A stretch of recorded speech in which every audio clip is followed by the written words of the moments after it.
अस्सलाम वालेकुम, this is Mohammad Usman और आज का जो हमारा टॉपिक है वो है oxidation of aldehydes and ketone with strong oxidising agent. ठीक है, तो आज हमने ऑक्सीडेशन देखनी है एल्डिहाइड और कीटोन की विद स्ट्रॉन्ग ऑक्सीडाइजिंग एजेंट के साथ। ठीक है ना, माइल्ड ऑक्सीडाइजिंग एजेंट हम यहाँ पे यूज नहीं करने वाले बल्कि स्ट्रॉन्ग ऑक्सीडाइजिंग एजेंट यूज करेंगे। ठीक है, तो सबसे पहले तो हम यहाँ पे इन दोनों को थोड़ा सा कंपेयर कर लेते हैं, एल्डिहाइड्स को और कीटोन्स को, कि इनमें से कौन इजीली ऑक्सीडाइज होता है और कौन इजी ऑक्सीडाइज नहीं होगा और उसकी वजह क्या है। ठीक है, तो ये मेरे पास एक एल्डिहाइड है और ये क्या है, कीटोन है। देखो ऑक्सीडेशन होता क्या है, उसकी डेफिनेशन क्या है कि addition of oxygen and removal of hydrogen. ठीक है, तो यहाँ पे देखो ये बच्चों हमारा फंक्शनल ग्रुप है। ठीक है, मैंने आपको बोला था रिडक्शन वाले टॉपिक में कि फंक्शनल ग्रुप के आसपास ही आप ऑक्सीडेशन और रिडक्शन को सोचोगे। ठीक है, तो यहाँ पे मैं ऑक्सीजन को ऐड करना चाहता हूँ या इसी में से हाइड्रोजन को रिमूव करना चाहता हूँ। तो बेटा देखो इस कार्बन का बॉन्ड हाइड्रोजन के साथ यहाँ पे आपको बिल्कुल नजर आ रहा है। ठीक है, तो यहाँ से अगर इस हाइड्रोजन को निकाल दिया जाए, मतलब ये बॉन्ड तोड़ना पड़ेगा। अगर मैं ये बॉन्ड तोड़ता हूँ, ठीक है, तो ये चीज बन जाएगी। अब यहाँ पे आपने ऑक्सीजन भी ऐड करनी है, तो मैंने ऑक्सीजन भी ऐड कर दी है। ठीक, अब सोल्यूशन के अंदर H पॉजिटिव भी होगा, तो वहां से ये H लेके क्या बन जाएगा, ये एक नया फंक्शनल ग्रुप बन गया जिसको हम क्या बोलते हैं, कार्बोक्सिलिक एसिड। तो इट्स मीन कि एल्डिहाइड की ऑक्सीडेशन से आपको क्या मिलता है, कार्बोक्सिलिक एसिड मिलता है। लेकिन हमारा जो क्वेश्चन है वो ये है कि पहले इजीली ऑक्सीडाइज कौन होता है, एल्डिहाइड होता है या कीटोन होता है। ठीक है, तो यहाँ पे देखो इस कार्बन के साथ हाइड्रोजन का बॉन्ड बना हुआ है। ठीक है, कार्बन का बॉन्ड हमने हाइड्रोजन के साथ तोड़ा, वहां पे OH लगा दिया। अगर आपको यहाँ पे इसको ऑक्सीडाइज करवाना है और यहां से बॉन्ड तोड़ना पड़ेगा, तो ये बच्चों OH आ जाएगा। ठीक, लेकिन देखो जरा यहां से अगर आपको बॉन्ड तोड़ना है, क्योंकि ना इस साइड पे हाइड्रोजन है ना इस साइड पे हाइड्रोजन है, बल्कि क्या है, इस कार्बन का बॉन्ड किसके साथ बना हुआ है, कार्बन के साथ बना हुआ है। और कार्बन क्या है, आप कह लो कि ये बल्कि ग्रुप है और यहाँ पे क्या है, एक छोटा ग्रुप लगा हुआ है। तो यहाँ से छोटे ग्रुप को हटाना इजी होगा या बड़े ग्रुप को हटाना इजी होगा। ठीक है, ये कह लो कि कमजोर आदमी है, इसको धक्का देना है, और ये एक ताकतवर आदमी है, इसको धक्का देना है। ठीक है, तो कौन किसको इजीली आप धक्का दे दोगे, जो कमजोर होगा, ठीक है ना, उसको धक्का देंगे तो ये यहां से निकल जाएगा। इसको अगर आप उसी फोर्स के साथ, इसको जितनी फोर्स उसको दी है उसी फोर्स के साथ इसको धक्का दोगे, ठीक है, या पुश करोगे, तो क्या होगा, इस पे कोई फर्क नहीं पड़ेगा। ठीक है ना, तो इट्स मीन कि यहां से जब बॉन्ड टूटेगा तो ही ऑक्सीडेशन होनी है, तो ही एडिशन ऑफ ऑक्सीजन होनी है ना।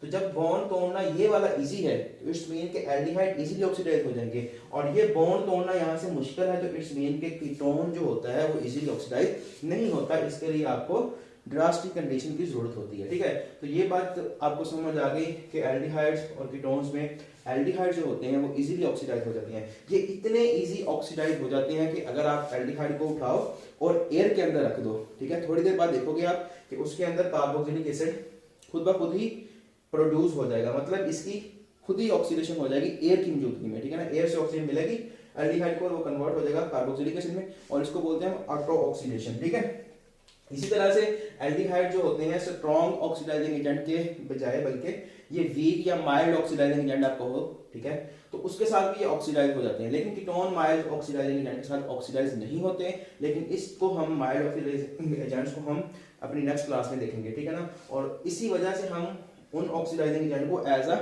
टेस्ट यूज कर देते हैं कि कीटोन में और एल्डिहाइड में और कीटोन में आपने टेस्ट करना है, तो आप क्या करते हो, माइल्ड ऑक्सीडाइजिंग एजेंट को यूज करते हो, तो इजीली आप इन दोनों में डिस्टिंग्विश कर सकते हो। तो अब हम बात करते हैं कि कौन कौन से ऑक्सीडाइजिंग एजेंट जो होते हैं वो आप ले सकते हो, यानी कि स्ट्रॉन्ग ऑक्सीडाइजिंग एजेंट कौन से होंगे। ठीक है ना, स्ट्रॉन्ग ऑक्सीडाइजिंग एजेंट कौन से होंगे, देखो जरा।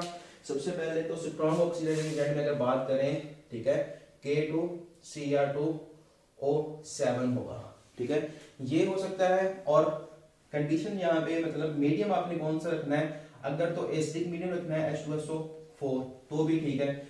यहाँ पे आपका मीडियम बेसिक भी हो सकता है, ठीक है ना, आप NaOH को भी यूज कर सकते हो। फर्क दोनों में क्या होगा, फर्क बच्चों ये होगा कि ये आपका एल्डिहाइड है, ठीक है, एल्डिहाइड है, और अगर तो आपका मीडियम एसिडिक है ना, अगर मीडियम क्या है, एसिडिक है, तो यहाँ पे आपके पास कार्बोक्सिलिक एसिड बनेगा। लेकिन अगर आपका मीडियम ये वाला है बेसिक, ठीक है, तो उससे आपके पास कार्बोक्सिलिक एसिड नहीं बनेगा बल्कि उसका साल्ट बनेगा, ठीक है, इस तरह से। तो कोई भी आप मीडियम यूज कर सकते हो, एसिडिक भी और बेसिक भी। बुक में एसिडिक मीडियम यूज किया गया है तो उसके लिए हमें यहाँ पे क्या है, आपको कार्बोक्सिलिक एसिड मिलने वाला है, इसका साल्ट नहीं मिलने वाला, ठीक है। तो इसी तरह से ये हमारा हो गया फर्स्ट। और सेकंड स्ट्रॉन्ग ऑक्सीडाइजिंग एजेंट के तौर पे हम जानते हैं KMnO4 को, और इसके साथ भी आप एसिडिक मीडियम ही यूज कर लो क्योंकि बुक में यही है, ठीक है। बेसिक मीडियम एसिडिक मीडियम दोनों ले सकते हो, कोई इशू नहीं है। और नंबर 3 पे आप यूज करते हो HNO3 को। अगर तो HNO3 को आपने लिया है सिर्फ एल्डिहाइड को ऑक्सीडाइज करवाने के लिए, तो आप इसको डाइल्यूट भी ले सकते हो, ठीक है ना। अगर आपने क्या करना है, एल्डिहाइड को ऑक्सीडाइज करवाना है HNO3 के साथ, तो आप इसको डाइल्यूट फॉर्म में भी ले सकते हो। लेकिन अगर आप कहते हो कि मैंने तो कीटोन को करवाना है ऑक्सीडाइज, ठीक है, मैंने क्या करवाना है, कीटोन को ऑक्सीडाइज करवाना है HNO3 के साथ, तो बच्चों ये आपको हमेशा यहाँ पे कंसंट्रेटेड HNO3 यूज करना पड़ेगा, फिर ही ये रिएक्शन होगा, अदरवाइज ये रिएक्शन नहीं होगा डाइल्यूट HNO3 नाइट्रिक एसिड के साथ, ठीक है। तो ये आपके पास 3 हैं, ठीक है, जो ज्यादा यूजेबल है और स्ट्रॉन्ग ऑक्सीडाइजिंग एजेंट के तौर पे यूज होते हैं। यहाँ पे हम ये सिर्फ फर्स्ट वाला ही यूज करने वाले हैं, लेकिन ये इनका आपको पता होना चाहिए कि ये क्या है, ऑक्सीडाइजिंग एजेंट है, ठीक। तो अब हम रिएक्शन लिखते हैं, बहुत ज्यादा इजी है, ठीक है। सबसे पहले हम रिडक्शन ऑक्सीडेशन करवाते हैं एल्डिहाइड की, ठीक है, ऑक्सीडेशन ऑफ एल्डिहाइड्स। तो देखो जरा, ये मेरे पास एक एल्डिहाइड है, मैं यहाँ पे चिन्ह की जगह ले लेता हूँ HC++OH, ठीक है। मैंने क्या करवानी है, इसकी ऑक्सीडेशन करवानी है, ठीक है। ऑक्सीडेशन करवानी है तो आपको करना पड़ेगा एक ऑक्सीडाइजिंग एजेंट, जो कि आप यहाँ पे यूज करोगे K2Cr2O7 और साथ में H2SO4, ठीक है। ये क्या करेंगे, ऑक्सीजन पैदा करेंगे, ठीक है, और वो ऑक्सीजन के साथ रिएक्ट करेगी। तो होना क्या है, आपने रिएक्शन को किस तरह से याद करना है प्रोडक्ट को बच्चों, आपने ये जो आपका है एल्डिहाइड, ठीक है, उसके साथ जो H होगा ना, उस H के आगे आपने क्या करना है, ऑक्सीजन लगा देना है सिर्फ, ठीक है। देखो जरा, ये आपके पास डबल बॉन्ड था, ये हाइड्रोजन था, ये H था, ठीक है। H के आगे क्या कर दिया है आपने, ऑक्सीजन लगा दिया, तो ये क्या बन गया, एस्टर बन गया, ठीक है ना। ये क्या था, एल्डिहाइड था, एल्डिहाइड से आप अगर उसकी ऑक्सीडेशन करवाते हो इनके साथ, तो ये क्या मिलता है आपको, कार्बोक्सिलिक एसिड, यानी कि वो फॉर्मिक एसिड आपको मिलेगा। इस तरह से अगर मेरे पास CH3 होगा, C++O होगा और H होगा, ठीक है। तो बच्चों आपने इस CH3 को नहीं सोचना कि इस CH3 के आगे आप ऑक्सीजन लगा दो, बिल्कुल भी नहीं, ऐसा नहीं होता, ठीक है ना। सिर्फ क्या होगा, आपने यहाँ पे इसको लिखना है CH3 C++O, सिर्फ इसी H के आगे ऑक्सीजन लगाओगे तो आपका प्रोडक्ट जो होगा वो ठीक होगा, और वही पॉसिबल होता है, यहाँ पे O आना पॉसिबल नहीं है, ठीक है ना। तो ये आपके पास क्या बन जाएगा, एसिटिक एसिड, ठीक है। और ये क्या है, जब आप पोटेशियम डाइक्रोमेट्स को बोलते हैं, ठीक है, potassium dichromate and sulphuric acid use करते हो, तो आपके पास क्या बनता है, कार्बोक्सिलिक एसिड बनता है, जब आप क्या करते हो, एल्डिहाइड की ऑक्सीडेशन करवाते हो, ठीक है ना। इसी तरह से आप कोई भी एल्डिहाइड यूज कर सकते हो, नो इशू, ठीक है ना। चलो प्रोपेनॉल ले लेते हैं, CH3CH2 C++OH, और यहाँ पे पोटेशियम डाइक्रोमेट इन सल्फ्यूरिक एसिड लेते हो तो क्या बनता है, CH3CH2, ये C++O हो गया, और ये H के आगे आपने करना है सिर्फ एक O लगा के कहानी करनी है, खत्म, ठीक है। तो ये क्या हो गया, आपके पास एस्टर बन गया, ठीक है। इस तरह से आप एल्डिहाइड की ऑक्सीडेशन करवाते हो इजीली। इसी तरह से अब हमारा दूसरा है जो कि ऑक्सीडेशन ऑफ कीटोन्स है। तो मैंने आपको बताया है कि कीटोन्स जो होते हैं वो इजीली ऑक्सीडाइज नहीं होते, ठीक है। तो हम देखते हैं फिर कैसे होते हैं, ठीक है। कीटोन्स, ऑक्सीडेशन ऑफ कीटोन्स, तो ये मेरे पास एक कीटोन है, तो चलो हम एसीटोन को यूज कर लेते हैं, ठीक है। यहाँ पे बच्चों क्या करना है, आपने वही K2Cr2O7, ठीक है ना। ये क्या है, स्ट्रॉन्ग ऑक्सीडाइजिंग एजेंट है, तो ये कीटोन को इतना ज्यादा स्ट्रॉन्ग है कि ये कीटोन को भी ऑक्सीडाइज कर देता है, लेकिन साथ में आपको क्या करना पड़ता है, इसको हीट करना पड़ता है, ठीक है ना। आप हीट करोगे तो ही ऑक्सीडाइज होगा, हीट नहीं करते तो ऑक्सीडेशन यहाँ पे पॉसिबल नहीं है, ठीक है ना। तो अब होना क्या है कि आपने यहां से बच्चों एक बॉन्ड तोड़ देना है, बेशक ये वाला तोड़ दो, बेशक ये वाला तोड़ दो, जब तक आपके पास सिमेट्रिकल कीटोन होगी। सिमेट्रिकल कीटोन का मतलब क्या है कि ये कार्बन कार्बन है, इसके इस साइड पे भी और इस साइड पे भी नंबर ऑफ कार्बन क्या होगी, बराबर होंगी। जैसे ये कार्बन कार्बन है, उसके एक साइड पे इधर भी एक कार्बन है, इधर भी एक कार्बन है, तो ये क्या होगी, सिमेट्रिकल कीटोन। जैसे मैं कहूंगी यहाँ पे 2 कार्बन है और यहाँ पे भी 2 कार्बन है, तो ये भी क्या है, सिमेट्रिकल कीटोन है। अगर मैं ऐसा करूं कि इधर एक कार्बन कर दूं और इधर 2 कार्बन कर दूं, तो बच्चों ये क्या है, कार्बन कार्बन के इस साइड पे कार्बन 1 है, इस साइड पे कार्बन 2 है, तो इसको हम बोलते हैं अनसिमेट्रिकल कीटोन। तो जब आप सिमेट्रिकल कीटोन की बात करोगे तो करना क्या है वो जरा देख लो ध्यान से, ठीक है। आप बेशक ये वाला बॉन्ड तोड़ दो, बेशक ये वाला तोड़ दो, इससे कोई फर्क नहीं पड़ता, प्रोडक्ट आपको सेम मिलेगा क्योंकि आपकी कीटोन जो है वो सिमेट्रिकल है, ठीक है। हमने ये बॉन्ड तोड़ना है तो इसके ऊपर तो कोई नहीं फर्क पड़ना, ठीक है। ये आप ऐसे ही लिख लो CH3C डबल बॉन्ड O, ठीक है। अब ये वाला बॉन्ड आपने तोड़ा था, है ना, तो वहां पे उसको लगाओ और उसके आगे आपने करना है एसिड बनाना है। एसिड कब आएगा, जब यहाँ पे OH होगा, ठीक है। तो ये आपके पास बन गया कार्बोक्सिलिक एसिड। अब ये जो CH3 है ना, ठीक है, यहाँ पे क्या है, CH3 है, मतलब कार्बन 1 है, तो बच्चों एक कार्बन वाला एक और एसिड बना दो, ठीक है। यहाँ पे एक कार्बन देना, तो एक कार्बन वाला आपने करना है एसिड बना देना, और वो क्या होता है HCOOH, ठीक है।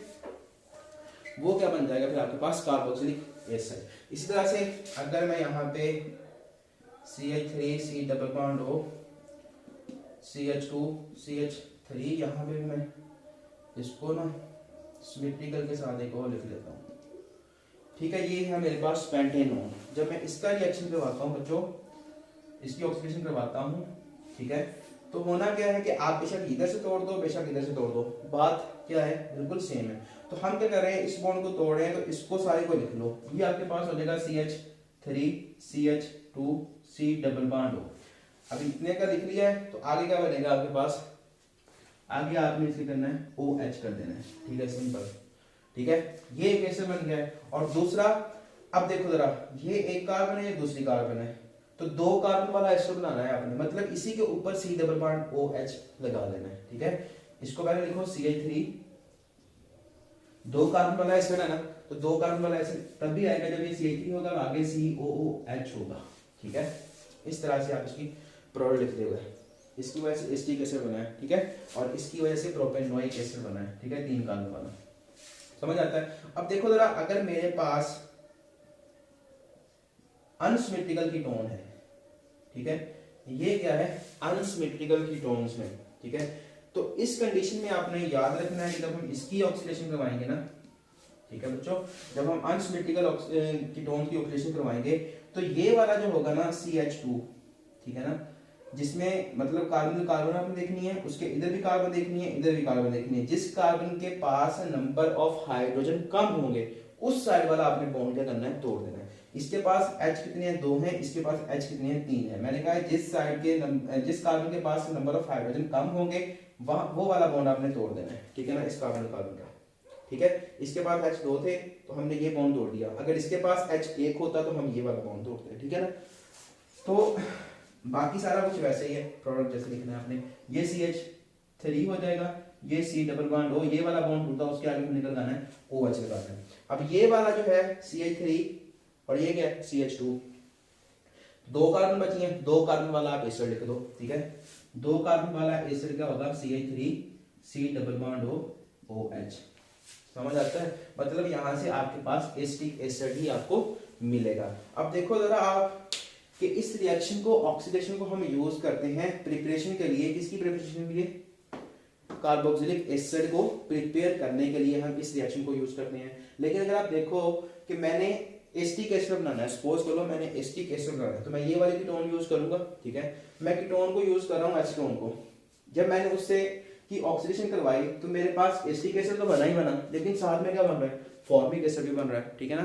तो इसका मतलब क्या है कि एसिटिक एसिड तो हमारी रिक्वायर्ड प्रोडक्ट थी, तो फॉर्मिक एसिड क्या हो जाएगा, वो कह लो कि आप वो इम्प्योरिटी है इसमें, ठीक है, क्योंकि वो हमारी वो जरूरत नहीं है, हमें सिर्फ एसिटिक एसिड बनाना था, तो हमें बच्चों इन दोनों को अलग करना पड़ेगा। इस वजह से ये कोई प्रिपरेशन का अच्छा मेथड नहीं है, ठीक है ना, इसको हम प्रिपरेशन के लिए यूज नहीं करते।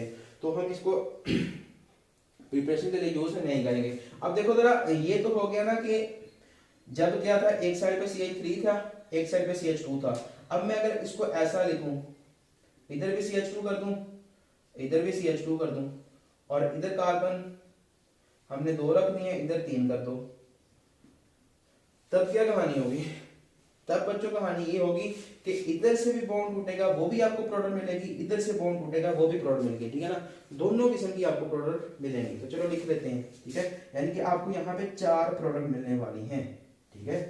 कितनी प्रोडक्ट मिलने वाली हैं?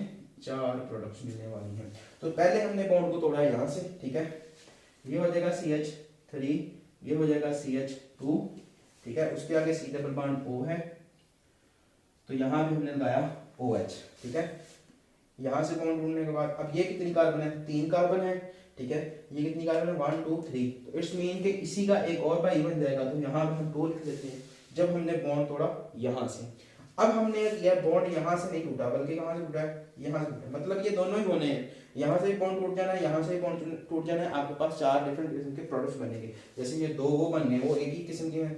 तो अब हमने बॉन्ड यहाँ से तोड़ना है, ठीक है, इतने सारे को लिख लो, तो वो यहीं पे लिख देंगे हम, ठीक है, 1 2 3 4, यानी कि ब्यूटानोइक एसिड बनेगा आपके पास 4 कार्बन वाला, CH3 CH2 CH2 COOH, ठीक है, वो ब्यूटानोइक एसिड बन गया। अब इसकी वजह से क्या बनेगा आपके पास? 2 कार्बन बचेंगे, तो 2 कार्बन वाला एसिड क्या होगा? Acetic acid plus CH3 COOH। तो इतने ज्यादा आपके पास क्या बन रहे हैं? कार्बोक्सिलिक एसिड बन रहे हैं। तो इनको अलग करना क्या होगा? मुश्किल होगा। तो इसलिए हम इस रिएक्शन को प्रिपरेशन के लिए यूज नहीं करते। अब हमारा जो नेक्स्ट है, एक ही टॉपिक रह गया है, ठीक है।